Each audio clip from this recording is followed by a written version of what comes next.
Bill the Bloodhound by P.G. Wodehouse. There's a divinity that shapes our ends. Consider the case of Henry Pifield Rice, detective. I must explain Henry early to avoid disappointment. If I simply said he was a detective and let it go at that, I should be obtaining the reader's interest under false pretenses. He was really only a sort of detective, a species of sleuth. At Stafford's International Investigation Bureau, in the Strand, where he was employed, they did not require him to solve mysteries which had baffled the police. He had never measured a footprint in his life, and what he did not know about bloodstains would have filled a library. The sort of job they gave Henry was to stand outside a restaurant in the rain and note what time someone inside left it. In short, it is not Pifield Rice, Investigator Number 1, The Adventure of the Maharaja's Ruby, that I submit to your notice, but the unsensational doings of a quite commonplace young man, variously known to his comrades at the Bureau as Fathead, That Blighter What's-His-Name, and Here, You. Henry lived in a boarding house in Guildford Street. One day a new girl came to the boarding house and sat next to Henry at meals. Her name was Alice Weston. She was small and quiet and rather pretty. They got on splendidly. Their conversation, at first confined to the weather and the moving pictures, rapidly became more intimate.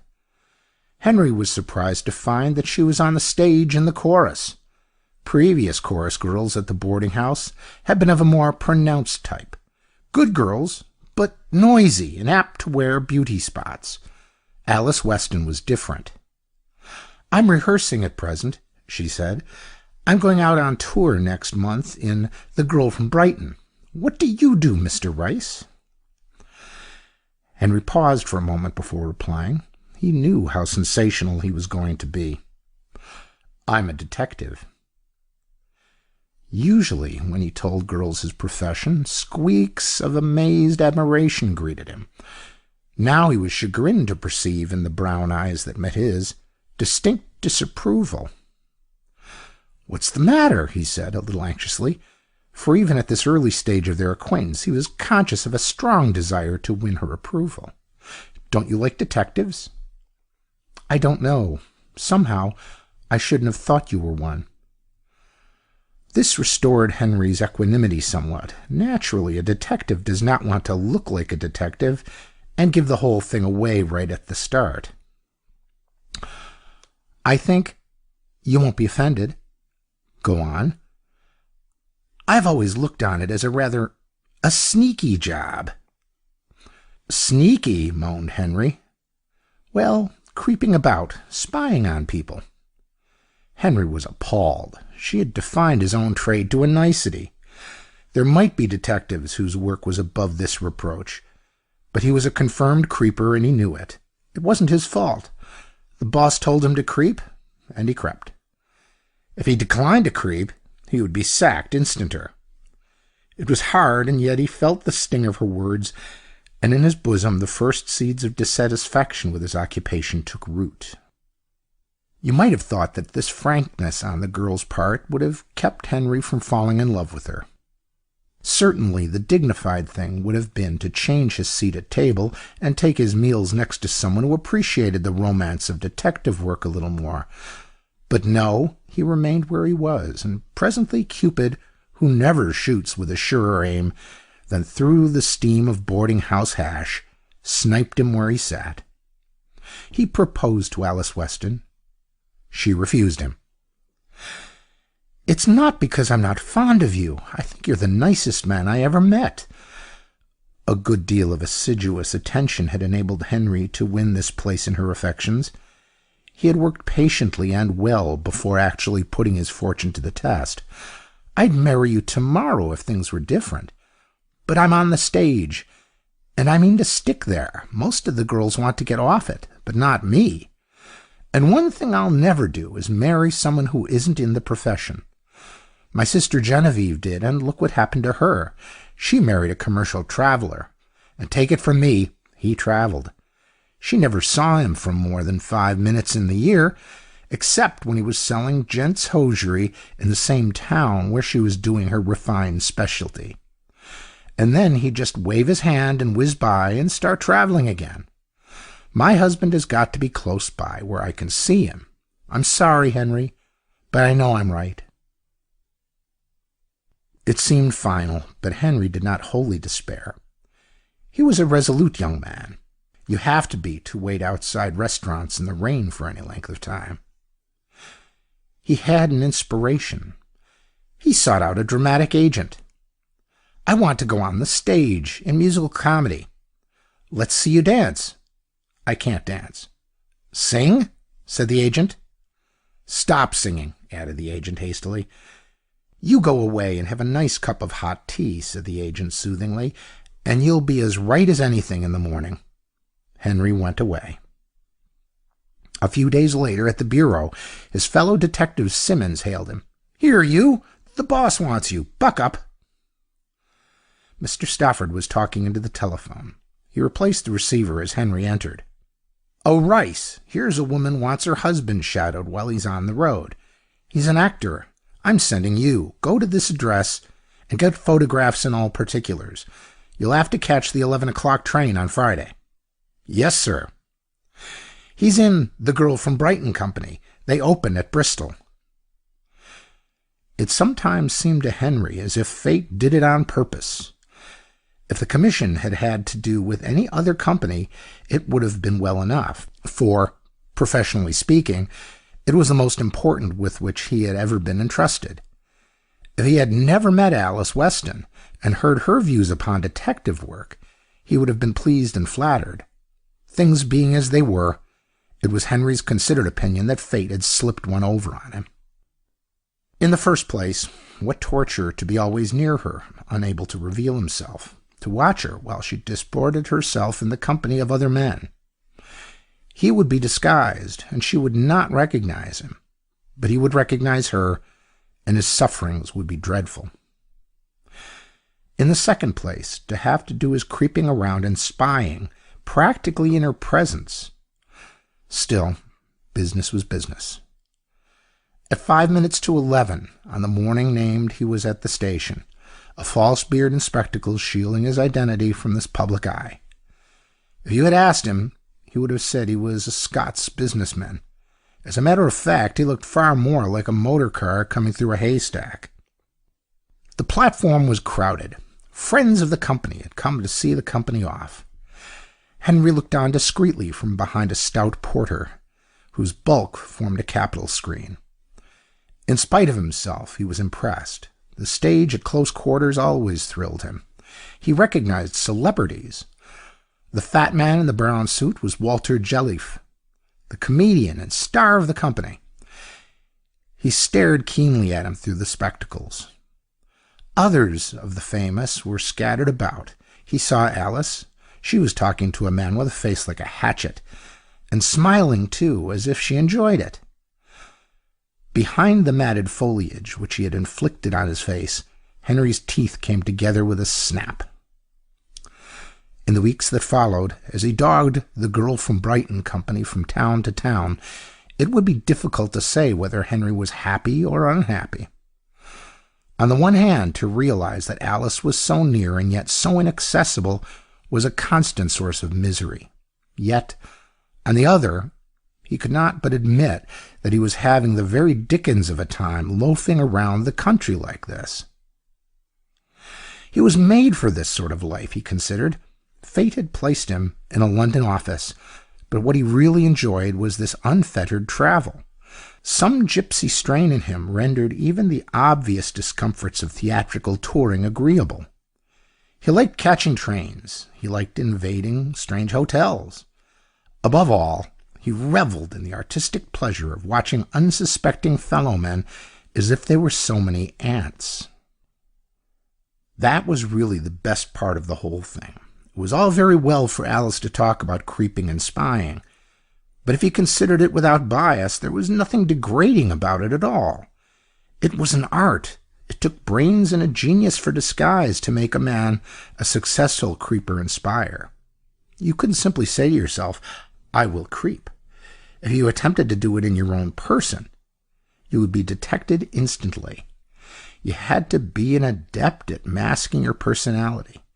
You had to be one man at Bristol and another quite different man at Hull, especially if, like Henry, you were of a gregarious disposition and liked the society of actors.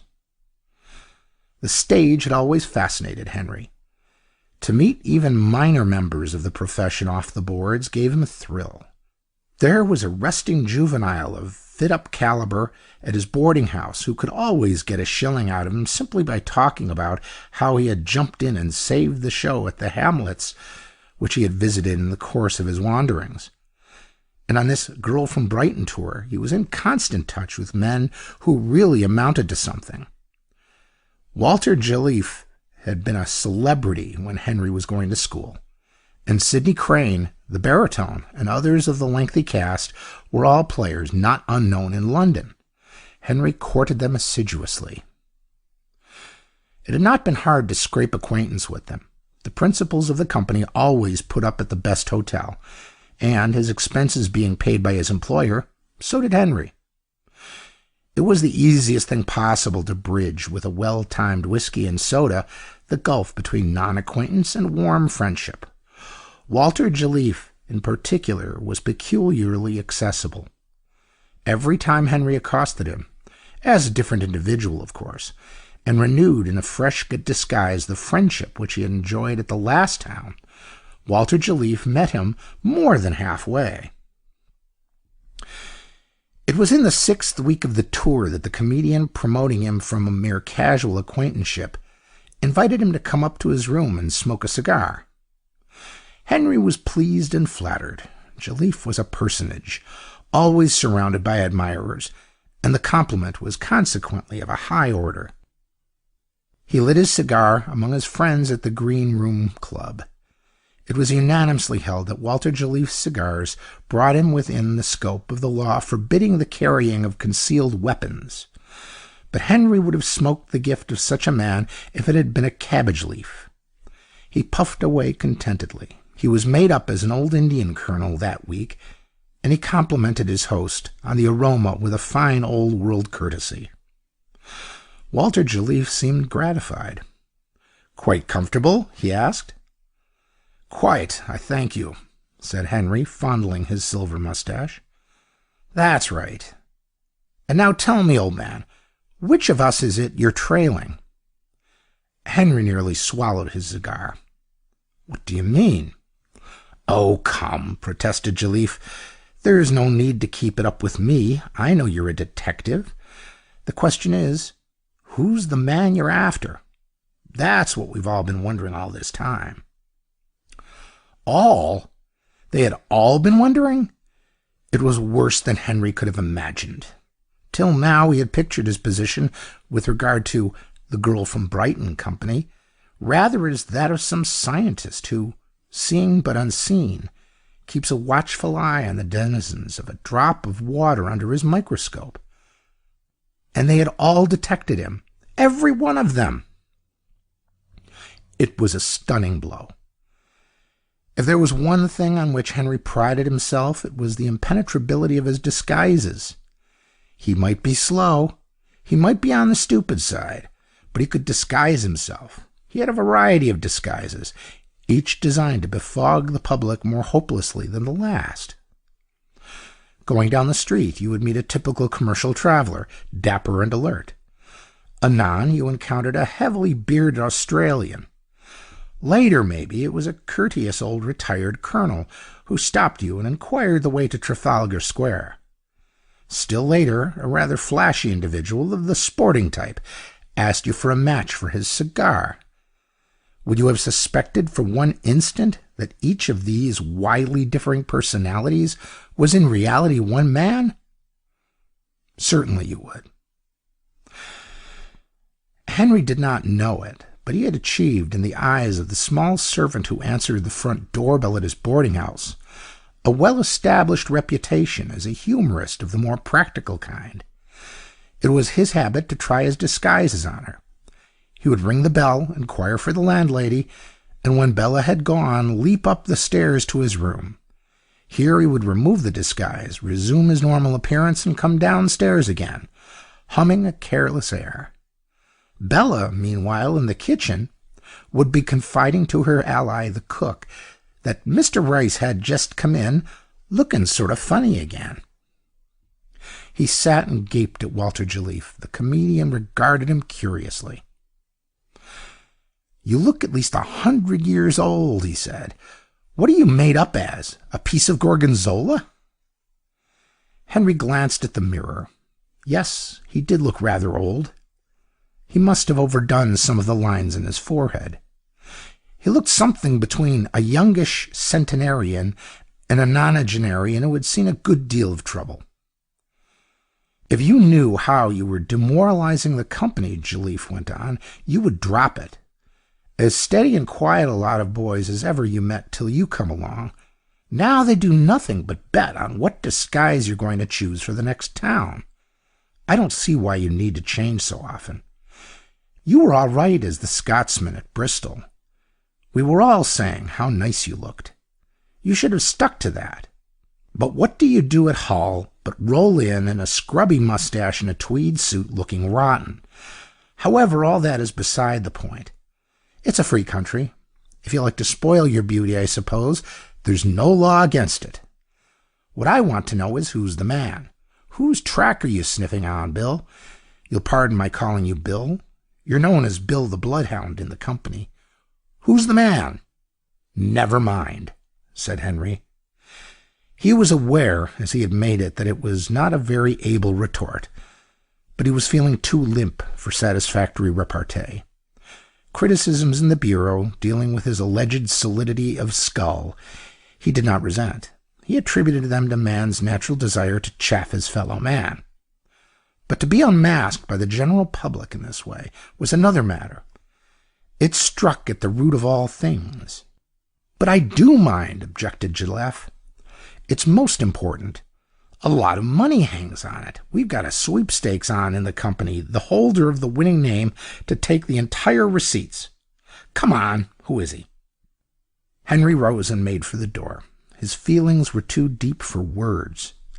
Even a minor detective has his professional pride, and the knowledge that his espionage is being made the basis of sweepstakes by his quarry cuts this to the quick. "Here, don't go. Where are you going?" "Back to London," said Henry bitterly. "It's a lot of good my staying here now, isn't it?" "I should say that it was, to me. Don't be in a hurry. You're thinking that, now we know all about you, your utility as a sleuth has waned to some extent. Is that it?" "Well?" "Well, why worry? What does it matter to you? You don't get paid by results, do you? Your boss said, trail along. Well, do it then. I should hate to lose you. I don't suppose you know it, but you've been the best mascot this tour that I've ever come across. Right from the start, we've been playing it to enormous business. I'd rather kill a black cat than lose you. Drop the disguises and stay with us. Come behind all you want and be sociable." A detective is only human. The less of a detective, the more human he is. Henry was not much of a detective, and his human traits were consequently highly developed. From a boy, he had never been able to resist curiosity.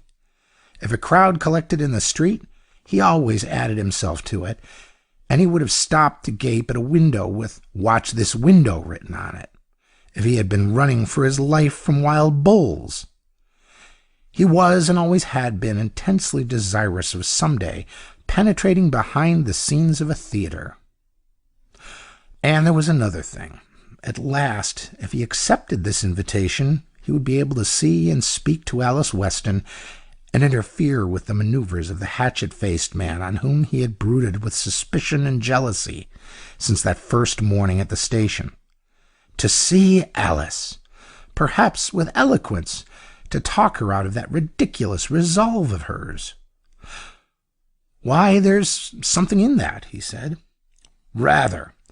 Well, that's settled. Now, touching that sweep, who is it?" "I can't tell you that. You see, so far as that goes, I'm just where I was before. I can still watch, whoever it is I'm watching. Dash it, so you can. I didn't think of that, said Jalif, who possessed a sensitive conscience. Purely between ourselves, it isn't me, is it? Henry eyed him inscrutably. He could look inscrutable at times. Ah, he said, and left quickly with the feeling that, however poorly he had shown up during the actual interview, his exit had been good. He might have been a failure in the matter of disguise, but nobody could have put more quiet sinisterness into that ah. It did much to soothe him and ensure a peaceful night's rest. On the following night, for the first time in his life, Henry found himself behind the scenes of a theater, and instantly began to experience all the complex emotions which came to the layman in that situation. That is to say, he felt like a cat which had strayed into a strange, hostile backyard. He was in a new world, inhabited by weird creatures who flitted about in an eerie semi-darkness, like brightly colored animals in a cavern. The Girl from Brighton was one of those exotic productions specially designed for the tired businessman. It relied for a large measure of its success on the size and appearance of its chorus, and on their constant change of costume. Henry, as a consequence, was the center of a kaleidoscopic whirl of feminine loveliness, dressed to represent such varying flora and fauna as rabbits, Parisian students, colleens, Dutch peasants, and daffodils. Musical comedy is the Irish stew of the drama. Anything may be put into it with the certainty that it will improve the general effect. He scanned the throng for a sight of Alice. Often as he had seen the piece in the course of its 6 weeks' wandering in the wilderness, he had never succeeded in recognizing her from the front of the house. Quite possibly, he thought, she might be on the stage already, hidden in a rose tree or some other shrub, ready at the signal to burst forth upon the audience in short skirts, for in The Girl from Brighton, almost anything could turn suddenly into a chorus girl. Then he saw her among the daffodils. She was not a particularly convincing daffodil, but she looked good to Henry. With wobbling knees, he butted his way through the crowd and seized her hand enthusiastically. "Why, Henry, where did you come from?" "I am glad to see you." "How did you get here?" "I am glad to see you." At this point, the stage manager, bellowing from the prompt box, urged Henry to desist. It is one of the mysteries of behind-the-scenes acoustics that a whisper from any minor member of the company can be heard all over the house, while the stage manager can burst himself without annoying the audience. Henry, awed by authority, relapsed into silence. From the unseen stage came the sound of someone singing a song about the moon. June was also mentioned. He recognized the song as one that had always bored him. He disliked the woman who was singing it, a Miss Clarice Weaver, who played the heroine of the piece to Sidney Crane's hero. In his opinion, he was not alone. Miss Weaver was not popular in the company. She had secured the role rather as a testimony of personal esteem from the management than because of any innate ability. She sang badly, acted indifferently, and was uncertain what to do with her hands. All these things might have been forgiven her, but she supplemented them by the crime known in stage circles as throwing her weight about. That is to say, she was hard to please, and when not pleased, apt to say so in no uncertain voice. To his personal friends, Walter Jelliffe had frequently confided that, though not a rich man, he was in the market with a substantial reward for anyone who was man enough to drop a ton of iron on Miss Weaver. Tonight the song annoyed Henry more than usual, for he knew that very soon the daffodils were due on the stage to cinch the verisimilitude of the scene by dancing the tango with the rabbits. He endeavored to make the most of the time at his disposal. "I am glad to see you," he said. "Shh," said the stage manager. Henry was discouraged. Romeo could not have made love under these conditions. And then, just when he was pulling himself together to begin again, She was torn from him by the exigencies of the play. He wandered moodily off into the dusty semi-darkness. He avoided the prompt box, whence he could have caught a glimpse of her, being loath to meet the stage manager just at present. Walter Jelliffe came up to him as he sat on a box and brooded on life. "A little less of the double forte, old man," he said. "Miss Weaver has been kicking about the noise on the side. She wanted you thrown out, but I said you were my mascot, and I would die sooner than part with you.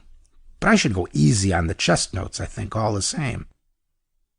Henry nodded moodily. He was depressed. He had the feeling which comes so easily to the intruder behind the scenes that nobody loved him. The piece proceeded.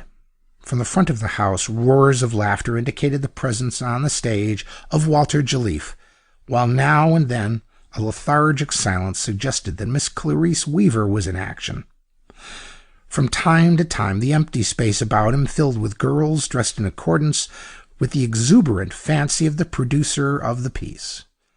When this happened, Henry would leap from his seat and endeavor to locate Alice, but always, just as he thought he had done so, the hidden orchestra would burst into melody and the chorus would be called to the front. It was not till late in the second act that he found an opportunity for further speech. The plot of The Girl from Brighton had by then reached a critical stage. The situation was as follows. The hero, having been disinherited by his wealthy and titled father for falling in love with the heroine, a poor shop girl, has disguised himself by wearing a different colored necktie, and has come in pursuit of her to a well-known seaside resort, where, having disguised herself by changing her dress, she is serving as a waitress in the rotunda on the esplanade. The family butler, disguised as a bath chairman, has followed the hero, and the wealthy and titled father, disguised as an Italian opera singer, has come to the place for a reason which, though extremely sound, for the moment eludes the memory. Anyhow, he is there, and they all meet on the esplanade. Each recognizes the other, but thinks he himself is unrecognized. Exeunt all, hurriedly, leaving the heroine alone on the stage. It is a crisis in the heroine's life. She meets it bravely. She sings a song entitled "My Honolulu Queen," with chorus of Japanese girls and Bulgarian officers. Alice was one of the Japanese girls. She was standing a little apart from the other Japanese girls. Henry was on her with a bound. Now was his time. He felt keyed up, full of persuasive words. In the interval which had elapsed since their last conversation, yeasty emotions had been playing the dickens with his self-control. It is practically impossible for a novice, suddenly introduced behind the scenes of a musical comedy, not to fall in love with somebody. And if he is already in love, his fervor is increased to a dangerous point. Henry felt that it was now or never. He forgot that it was perfectly possible, indeed the reasonable course, to wait till the performance was over and renew his appeal to Alice to marry him on the way back to her hotel. He had the feeling that he had got just about a quarter of a minute. Quick action! That was Henry's slogan. He seized her hand. "Alice!" "Shh!" hissed the stage manager. "Listen, I love you. I'm crazy about you. What does it matter whether I'm on the stage or not? I love you. Stop that row there. Won't you marry me?" She looked at him. It seemed to him that she hesitated. "Cut it out!" bellowed the stage manager, and Henry cut it out. And at this moment, when his whole fate hung in the balance, there came from the stage that devastating high note, which is the sign that the solo is over and that the chorus are now about to mobilize. As if drawn by some magnetic power, she suddenly receded from him and went to the stage. A man in Henry's position and frame of mind is not responsible for his actions. He saw nothing but her. He was blind to the fact that important maneuvers were in progress. All he understood was that she was going from him, and that he must stop her and get this thing settled. He clutched at her. She was out of range and getting farther away every instant. He sprang forward. The advice that should be given to every young man starting life is, if you happen to be behind the scenes at a theater, never spring forward. The whole architecture of the place is designed to undo those who so spring. Hours before, the stage carpenters have laid their traps, and in this semi-darkness you cannot but fall into them. The trap into which Henry fell was a raised board. It was not a very highly raised board. It was not so deep as well, nor so wide as a church door. But 'twas enough. It served. Stubbing it squarely with his toe, Henry shot forward, all arms and legs. It is the instinct of man in such a situation to grab at the nearest support. Henry grabbed at the Hotel Superba, the pride of the Esplanade. It was a thin wooden edifice, and it supported him for perhaps a tenth of a second. Then he staggered with it into the limelight, tripped over a Bulgarian officer who was inflating himself for a deep note, and finally fell in a complicated heap as exactly in the center of the stage as if he had been a star of years' standing. It went well, there was no question of that. Previous audiences had always been rather cold towards this particular song. But this one got on its feet and yelled for more. From all over the house came rapturous demands that Henry should go back and do it again. But Henry was given no encores. He rose to his feet, a little stunned, and automatically began to dust his clothes. The orchestra, unnerved by his unrehearsed infusion of new business, had stopped playing.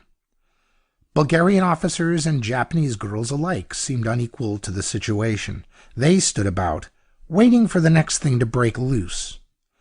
From somewhere far away came faintly the voice of the stage manager, inventing new words, new combinations of words, and new throat noises. And then Henry, massaging a stricken elbow, was aware of Miss Weaver at his side. Looking up, he caught Miss Weaver's eye. A familiar stage direction of melodrama reads, "Exit cautious through gap in hedge." It was Henry's first appearance on any stage, but he did it like a veteran. "My dear fellow," said Walter Jelliffe. The hour was midnight, and he was sitting in Henry's bedroom at the hotel. Leaving the theater, Henry had gone to bed almost instinctively. Bed seemed the only haven for him. "My dear fellow, don't apologize. You've put me under lasting obligations.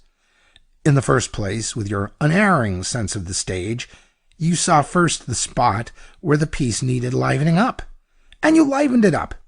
That was good.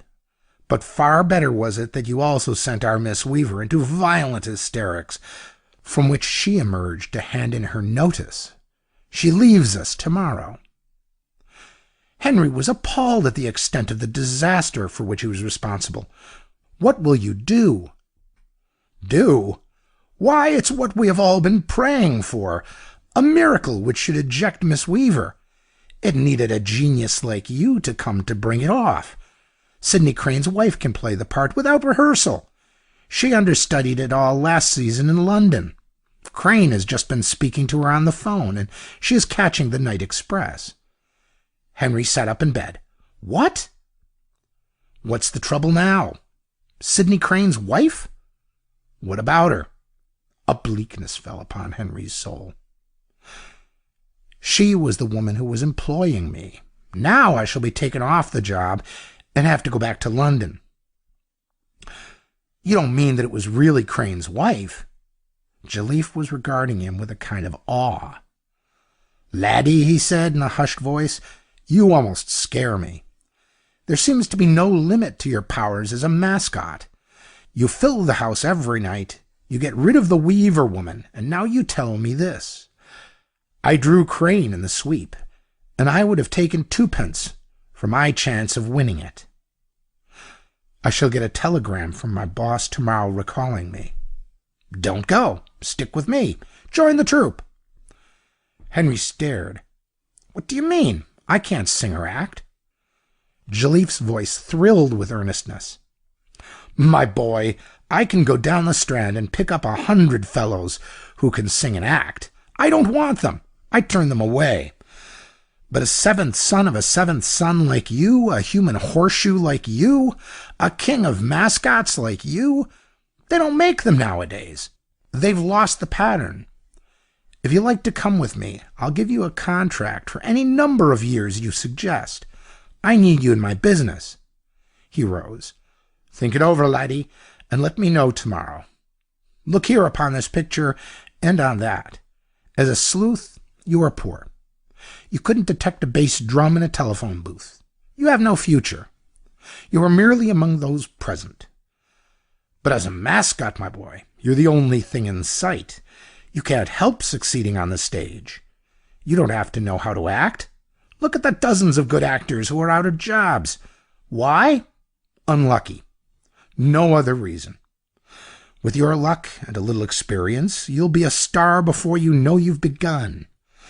Think it over and let me know in the morning." Before Henry's eyes there rose a sudden vision of Alice. Alice, no longer unattainable. Alice, walking on his arm down the aisle. Alice, mending his socks. Alice, with her heavenly hands, fingering his salary envelope. "Don't go," he said. "Don't go. I'll let you know now." The scene is the Strand, hard by Bedford Street. The time, that restful hour of the afternoon, when they of the gnarled faces and the bright clothing gather together in groups to tell each other how good they are. Hark! A voice! "Rather! Courtnage and the governor keep on trying to get me, but I turn them down every time. No, I said to Maloney only yesterday. Not for me. I'm going with old Wally Joliffe, the same as usual, and there isn't the money in the mint that'll get me away. Maloney got all worked up. It is the voice of Pifield Rice, actor.